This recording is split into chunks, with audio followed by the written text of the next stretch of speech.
Steve Wood, recovered alcoholic.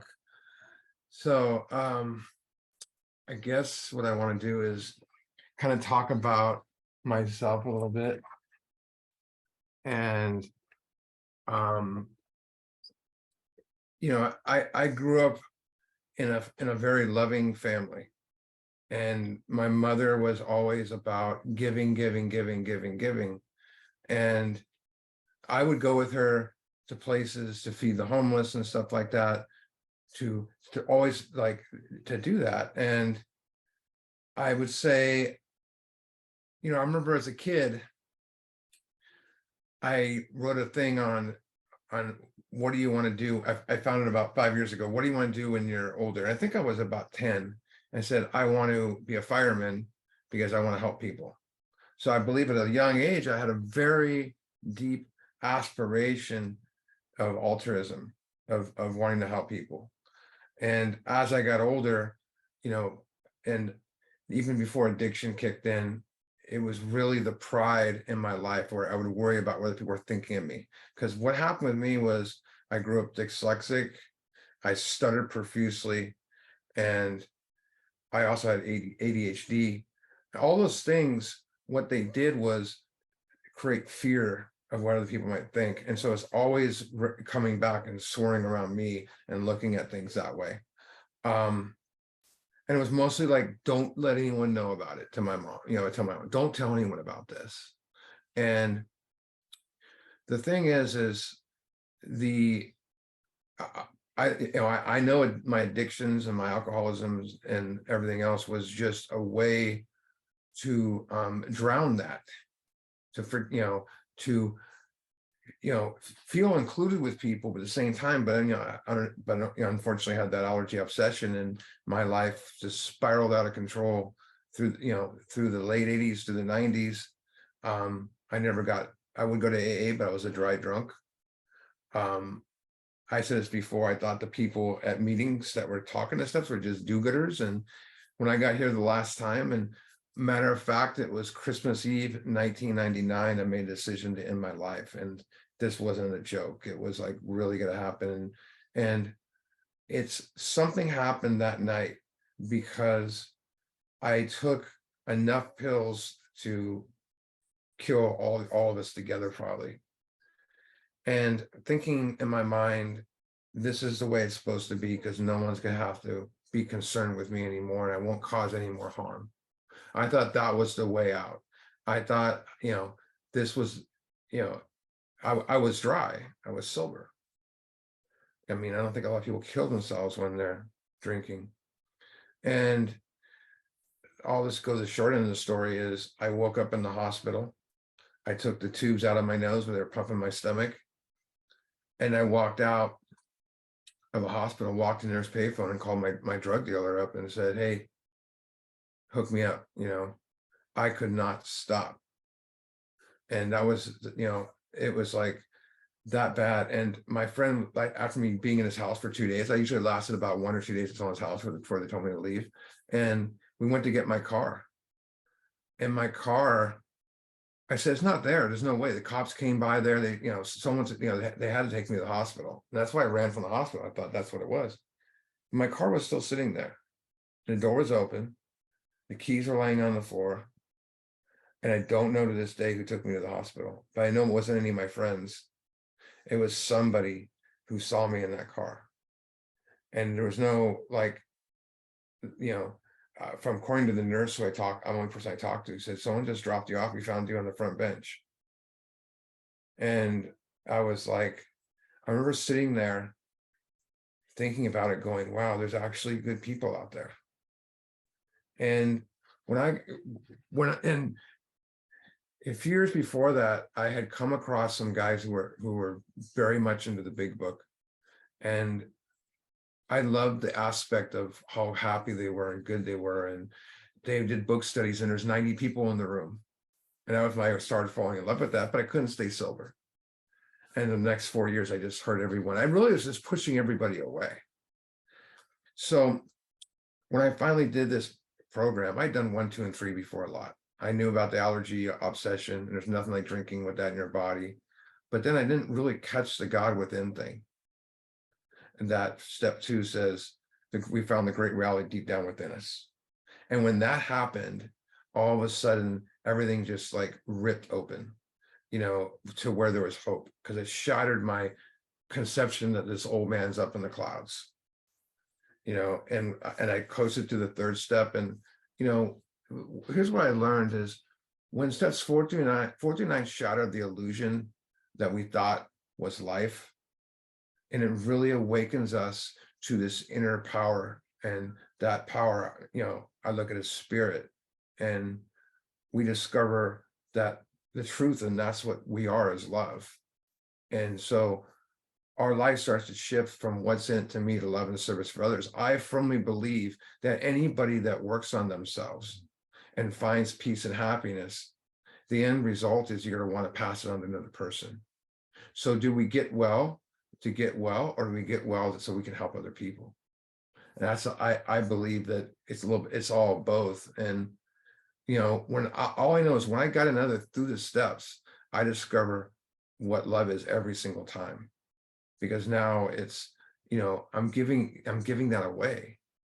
I never had anything to offer in my life except something to get accepted by. But, love isn't something we find, it's something that finds us. And, a person asked me once, it's a powerful question, is what do you do to get noticed by God? And my answer was simple: and look after the ones who were lost as much as I was and carried this message. Once I had that spiritual awakening, all I wanted to do was this, and that's it. And because I felt there was no more anger in me anymore, there was no more obsession in me anymore, and I was both to the core. There's a line in a big book that's great on page 14. Let me find it real quick. It says, my friend had emphasized the absolute necessity of demonstrating these principles in all my affairs. That's 4 through 9. And particularly, it was imperative to work with others. He had once worked with me. Faith without works was dead. And how apparently true for the alcoholic. For if an alcoholic failed to perfect and enlarge his spiritual life to do work and self-sacrifice for others, we cannot survive certain trials and low spots ahead. What blew me away about that, the first time I heard it, was I've been told for years, rotting away in Alcoholics Anonymous, angry, that this is a selfish program. And what I realized is a selfless program for very selfish people. And well, let me finish what he says here. He says, if we did not work, we could not surely drink again. If he drank, he would surely die. Then faith will be dead indeed. With us, it's just like that. When he says death in this book, he's talking about the cycle of drinking, going back to that drinking because the obsession and getting stuck in it and keep going and going and going and going and going. All right. The steps are really just a journey to becoming this altruistic being. And God, I offer myself to thee to build with me and do with me as thou wilt. Relieve me the bondage of self. And it goes on to say, the victory over them will bear witness with the help of thy power, thy love, and thy way of life. 4 and 5, we uncover and discover how selfish we are. In step 6, I ask God, I gotta let this stuff go. And then it goes on, the 7th-step prayer, it ends with, it says, you can have all of me, good and bad, which is amazing. But the end of it is, grant me strength to go out here to do your bidding, God's work. And, it says on page 63, it says, God will provide if we keep close to him and perform his work well. And it's that God first, others second, my needs get met. And what that means is very, very, very simplistic aspect is, keeping close to him. How do I do that? Well, I got to do 10 to do that. I got to move this stuff away from me that I ball up inside and not look out here for answers. Look within. And I do that with step 11. That's how I keep close to God. Performing his work is sponsoring. I'm a very low self-esteem personality individual. And there's no better remedy, no better pill, so to speak, than to overcome low self-esteem than sponsoring. And, I mean, our real purpose is to fit ourselves in maximum service to God and the people about us. And it's just such an amazing aspect. This whole aspect of sponsorship, the first sponsee I ever had committed suicide. And I wanted to quit. I told my sponsor, and I say he's the first sponsor. He wasn't the first guy to ask me if I could sponsor him, but the other guys didn't do anything. This guy actually did 1, 2, and 3, and I heard his fifth step. But he didn't tell me everything. And I was like, screw the sponsorship stuff. I didn't want to drink over it. But then that night, I walked into a meeting and I was going to raise my hand and rant over it. And then some guy, let me tell you the story. So I walk into this meeting and I'm like, it's not, I love AA meetings, but this meeting can either be very good or can either be, like I say, very good or very bad. And meaning that there's argument and people in there, if you speak too long, they tell you to shut up, and they're about to talk about drinking. But I went there because it's in the areas I used to use and drink in. And I relate with the people there. And I get to that meeting and I walk in there, it's packed. And I usually sit up in the front, but there's one seat in the corner. And this is out the same day this guy killed himself. And I walk and I sit down in the corner. And halfway through the meeting, I'm like, man, why did I even come here? I was upset. People were talking about anything but the steps. And this guy all of a sudden leans next to me and he goes, hey, Steve, do you still want to sponsor me? That was the moment I knew I was brought to that moment. And ever since then, I've never questioned God's work. I'm a huge proponent of the aspect of step 11 lining me up properly to sponsor. I never pray for myself unless my voice is useful others, like it says on page 13. Page 86 talks about that as well. We don't want to drift into worry more that would diminish our usefulness to others, that type of stuff. My favorite line in the big book about sponsoring is, I'm going to paraphrase it. It says, your job now is to be a place where you maximum helpfulness to others. Never hesitate to go anywhere if you can be helpful. I think I got it, right? But you should never hesitate to go visit the most sword spot on earth on such an errand. Now, I used to think when I first read that it meant doing wet calls. And wet calls is you go to someone's house and they're drunk. I'll never do those again because I've almost gotten killed. I mean, literally, a guy threw a bottle at my head. A guy threw a knife at my friend one time. It's just always. But what it really means is there's places we can go to really, really help people. And we can go there and it might, the minute I say something like, I can't go to this place, I should be there every time. And it says that, keep on the firing line of life with these motives. God will keep, in God with the altruistic motives, and God will keep you unharmed. That sounds like good news to me. But, I had another incident, and this is a true story, is one of my friends had, and this is before I even sponsored, one of my friends I went to make amends to. And I wanted to make amends to him so bad. But I decided when I first saw him, I was 12-stepping. And he's just like, screw you, dude. Work on yourself. Don't worry about me. I ain't like you. And then he quit calling me.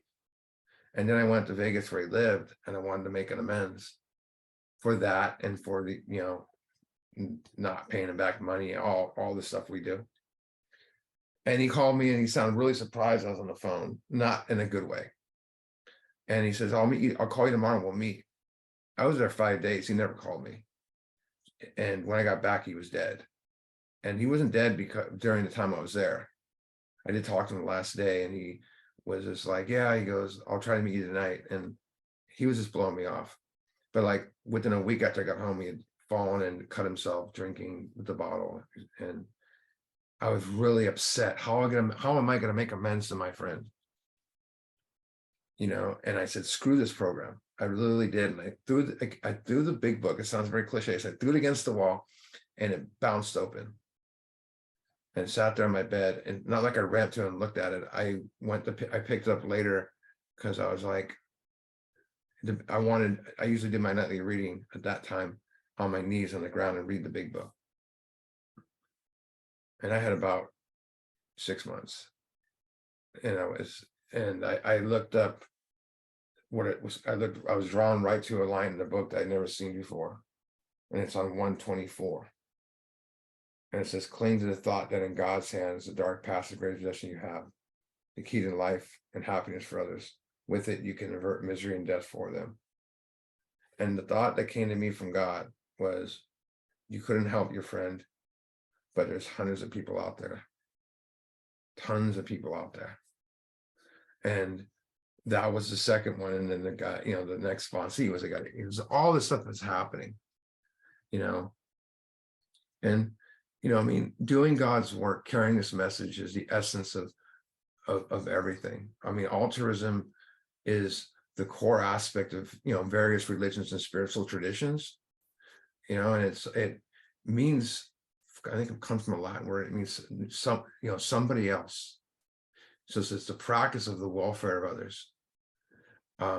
It's the opposite of selfishness, because selfishness is mostly concerned with my own needs, lower thought of others, and so altruism must be mostly concerned with the thought of others, littleness of my needs as much. Again, God first, others second, my needs get met. And so it's about being obligated to benefit another person without comprehension of anything in return. And that was different for me, and that's really what got to me a lot. And the whole thing is, I know when we're altruistic, we're living the ideals of what's been inside of us our whole lives. Because I always wanted to help people. I just didn't know how. And I didn't think I could. But I know this is like the most rewarding thing I've ever done in my life, is sitting down with another and doing this work. That's the spark it puts in my heart. And it keeps it lit. There's nothing on this planet like carrying a fifth step and watching the person shift right in front of you,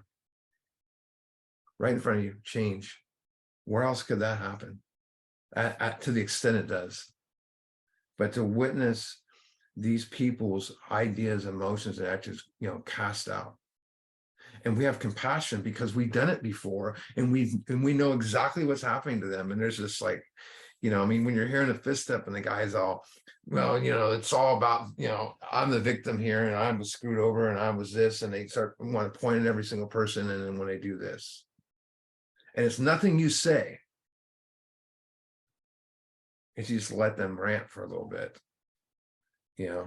but it's an honor. I always tell, when I hear a fifth step, I always tell a person, I always say, and it throws them off, I say, thank you. This is an honor. It blows their minds. That person would never do this unless they saw something in me. And I always tell the person when I hear a fifth step, okay, here's some things I did, and here's some things that happened to me. Right off bat, I used to do it like in the beginning. At the end of the fifth step, I realized in the beginning, just throw it out there, and you're like, wow. And then it's amazing. And, and when someone can look at me and say, Steve, I'm going to tell you something I've never told anyone before.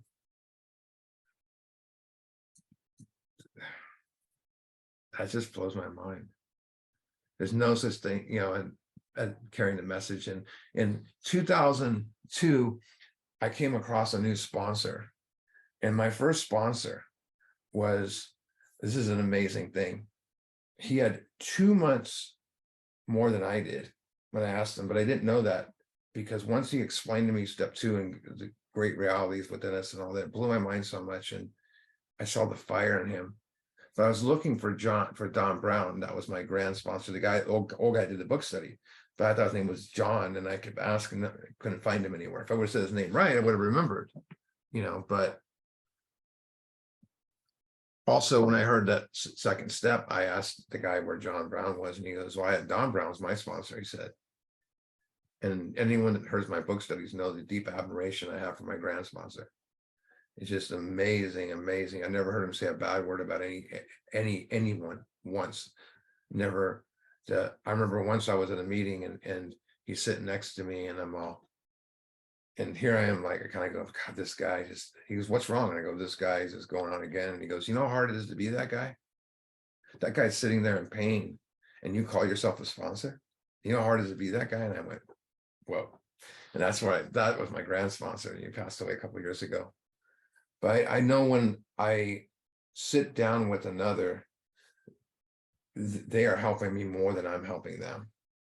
It's I get paid spiritually instead of paying the price by not sponsoring.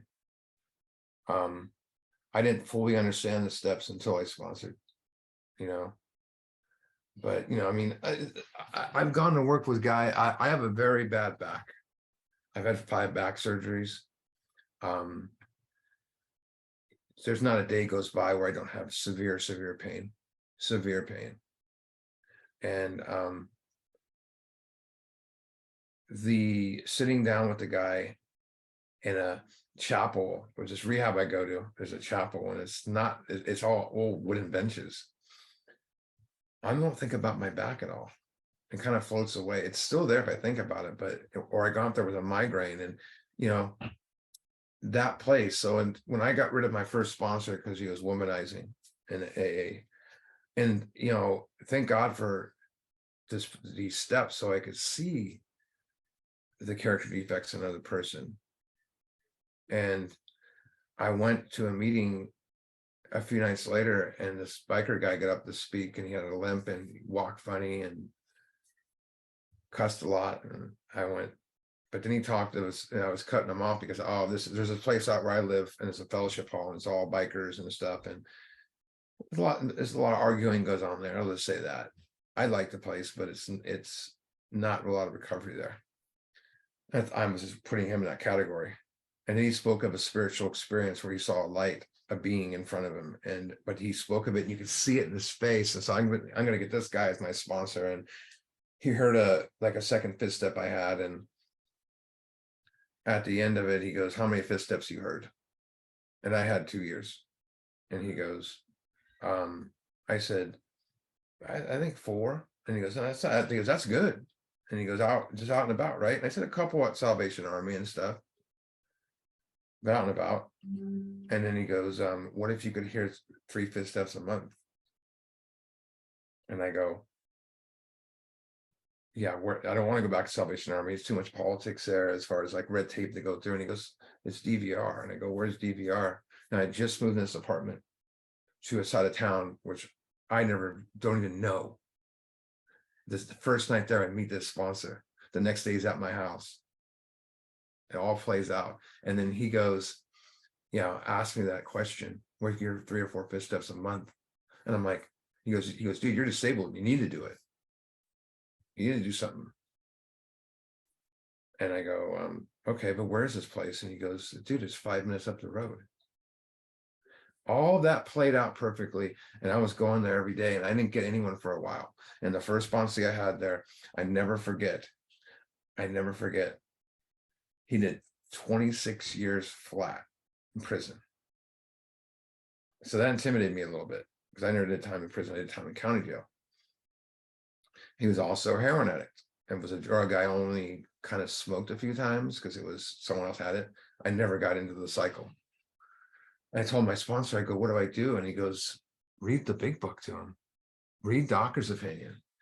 And so I didn't get into breaking it down as much because I still was pretty new at sponsoring. And the guy started crying, and he goes, "Dude, that's me." He goes, "You just explained this, what I got." And he was blown away.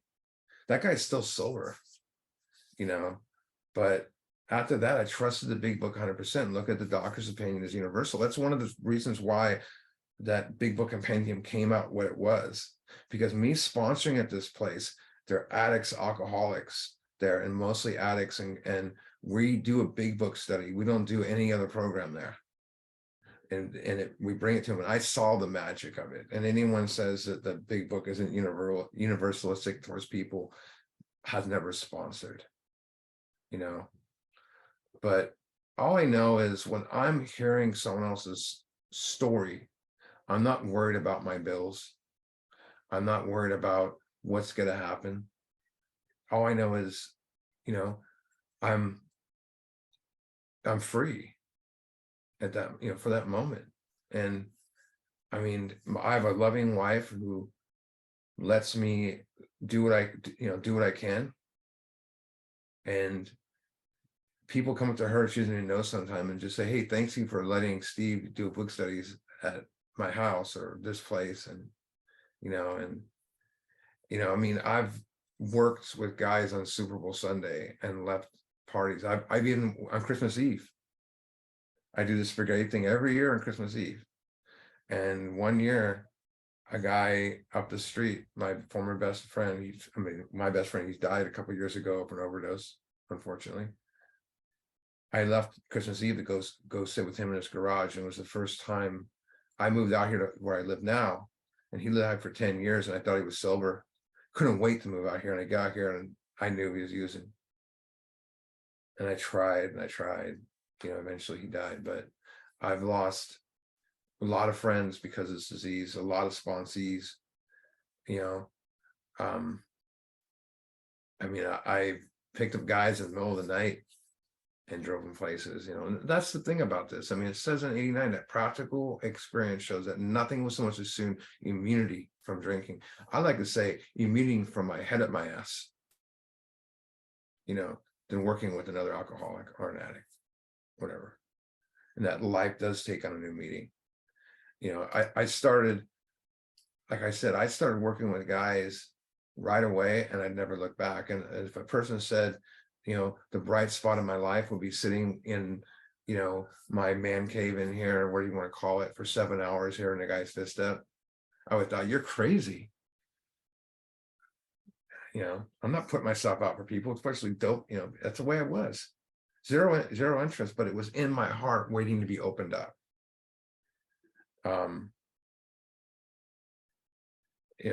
That's the beauty of it all. And one thing I've learned is, and I learned this the hard way. We had this friend of mine, and he ran a rehab, and he wanted to do what DVR was doing. DVR had 70 guys there. So this guy started a little rehab with about 13 guys. And I think I told the story before. I volunteered there. And then once they got me doing, book studies and stuff like that there, but then they started paying me, and I went back to doing book studies, but that's here nor there. But anyway, this guy running it was a great guy, and he decided to fill this place up with all the book thumpers to teach there. And it was a fun place to work. But I left pay to volunteer there. I didn't want to get paid for it. And I remember one of the most shocking events in my life was about 3 years later. I was at my grand sponsor's book study, which was up at DVR. Him and this guy Terry would do this 2-man show, and when I found out that my friend that was running the rehab had relapsed and went on one of the most highest slopes, he's still around. He says the slowest high-speed chase in the history, and he had robbed a pharmacy. Cops chased him, but he's up at the county. I didn't even know this stuff happened. And my grand sponsor walked up. He talked about, I knew he was onto something. He's talking about, you carry this message in, but you don't get caught up in being holier than thou. And he opened up the curtain. Right next to the DVR was the county farm. And he says, it's not the messenger. And he was pointing, there's the message. And I go, what's he getting to? And the guy goes, Earl's there. And my jaw dropped to the ground. But that line there, it's not the messenger, it's the message. And that message is very simple. I had a spiritual awakening, all these steps. And you can too. That's the simplicity message there. But I need to get back that message that was freely given to me. My recovery is dependent upon that. And the thing about it is, I love studying history. I love hearing about early AA guys and how that they let detox in their mental hands. But those early guys, they didn't call them sponsors. their step guides, period. And they took them to the steps, and sponsorship has all these ideas. You got to have 1 year, you got to have 2 years, you got to, be the person's friend. You can't sponsor the opposite sex, all this stuff like that. The sponsor's right. The sponsor's supposed to show up and take the drink out of your hand, keep you sober. My job is to take you to the steps, but it's not to keep another sober. I don't want to be caught up in being a big brother to someone, because here's the thing is, I don't want to get too attached. The big book talks about, and I'm going to quote this from Ross when he spoke for us, and I've heard it before like this: you have 4 words in there. You have prospect, protege, candidate, and friend. It mentions in the book. So if I see a guy in a meeting, if there's a candidate, if I talk to him and I give him the big book and I say, call me, there's a prospect, and what happens is, if I start taking to the steps, I have a protege. But if I hear their 5th step, I have a friend. And it's different than any type of friendship you could ever have. And if the person does do this job, I love sponsoring guys that don't have to sponsor, meaning they jump into the big book and I don't have to tell them to do inventory. I don't have to tell them to make amends. I have in my older statesmanship, I guess, of Alcoholics Anonymous, time really matters. I mean, I got 22 years. It does in this area a lot, which is weird, but I get a lot of retreads. I get a lot of people that struggle. I got people come up to me and said, I always thought you were an asshole. I want to find out if you are, sponsor me, stuff like that. But I get a lot of retreads. And the one thing is, I have a lot of people that have relapsed in and out and out and out for a long time. And they always come back to me, and that's not me, that's God. Because I watch some of these sponsors say, I can't sponsor you anymore, I've done enough. If I'm going to sponsor a guy and say, I want to sponsor you and take you through this process, and then you go back out and you come back, because they come back because we got unfinished business, and that person, it might take them 6, 7 times, but that I know the light bulb will go off. And I had one guy that went 4 or 5 times, and this guy drank 40 years. And I found him like all alone from the meeting, and he had been sponsored at the rehab. And some of the guys that sponsor there just leave the guys behind. Like once they leave, they don't keep up with them, and I do. And if they're too far away, I give them someone to work with where they are. But I found this guy wandering in front of a meeting, and I just said, let me sponsor you. And it took him a bunch of times, and I'm taking the time here. But, I mean, that's the thing is the thing is my grandma once said, to see what the future is going to be like, listen to how people wrongly portray something. The more is said, the more people do it. And that's what happens in recovery. It's like, that's the message being watered down. And carrying the message, we have a point to bring it to, this whole new virtual aspect. I'm hearing 5th steps and in guys in England and in India was the first person I heard. And people are like, how could you understand the guy? After a while, I could perfectly. And that's, Sir Jill. Maybe you know Sir Jill. He's amazing. He started a book study after that. And in India, get this, they don't do like one-on-one sponsorship too often. They put a room of like 15 people and bring 3 sponsors in, like they used to do when the AA was overmatched. And they take all of them through the steps, and each individual here's the 5th step. But he wanted to get into one-on-one sponsoring. That's amazing. That's amazing. And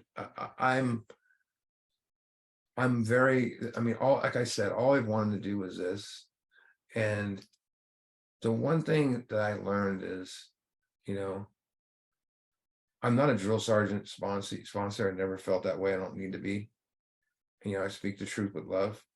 If I have to be, you know, be firm, I realize a lot, I find myself making amends to sponsees because they're fragile. Because I was once that way. Someone could tell me, "Hey, Steve, your shoes are nice," and I would go home and go, "What did he mean by that?" You know, back when I was fragile, or you know, before the steps. You know, I mean, that's just what I do, and I realize that people are more fragile than me when they get here. So if I can, you know, I want to show us, you know, never will I comprehend the philosophy to need to remind a person that has been knocked to the ground why they're knocked to the ground. Put your hand in, you know, the only time you look down on them is when you're lifting them back up. I don't want to rub salt in the open wound. I just want to be there for people. And there's, you know, there's no choice but to be tough, but you got to have love behind it. And that's part of living these principles. But the one thing I've learned is carrying this message is it's not easy. This disease will break your heart. It will. You know, people not get through the gate, you know, and great people who I love. And all I can do is pray for them. Some have passed on, a few. My spiritual advisor gave me some of the best advice ever when I was down about a sponsee leaving. And he's not in the program, this guy. He's just a great spiritual mind. He said, "Stephen," he says, "we're bus drivers. Some get on the bus, some get off the bus. But make sure you're driving that bus. Make sure." But, you know, it's not always easy. But what I've learned is it's impossible to hold a torch on another's path without your own just going on fire at the same time. That's the game changer. That's what puts the light in me. I feel, you know, protected when I'm working on the person, you know, and that's an aspect of God directing my thinking. I'll be hearing a fifth step and I'm like telling a guy an answer to his dilemma. And I'm like, where did that come from? Prophesizing. The words just flow. You know, we see, the thing is we don't get to just get to witness an awakening. We get to witness their future that they didn't think existed. You know, bringing the message, you know, we bring love. I was in the gym a few weeks ago and a guy came up to me and he goes, "Steve Wood." And I'm like, "Yeah." And of course I didn't recognize him. He goes, "You heard my fifth step 8 years ago." And I moved out to San Francisco, so it was kind of far for me to go to. I'm like, "Yeah." And he goes, "I'm still clean and you are huge." And I was like, I was doing everything not to cry when I was telling me this in the middle of the gym. But that's what I love it. It's an honor to help another person. And once you have that ability, you know, is, you know, an important thing to remember is the only unsuccessful sponsor is someone who doesn't sponsor. There's a saying from A Course in Miracles that I read years ago is, we can't heal ourselves, but we can let ourselves be healed. And then we can bring that message of healing to another person. That's all I wanted to do. Thanks.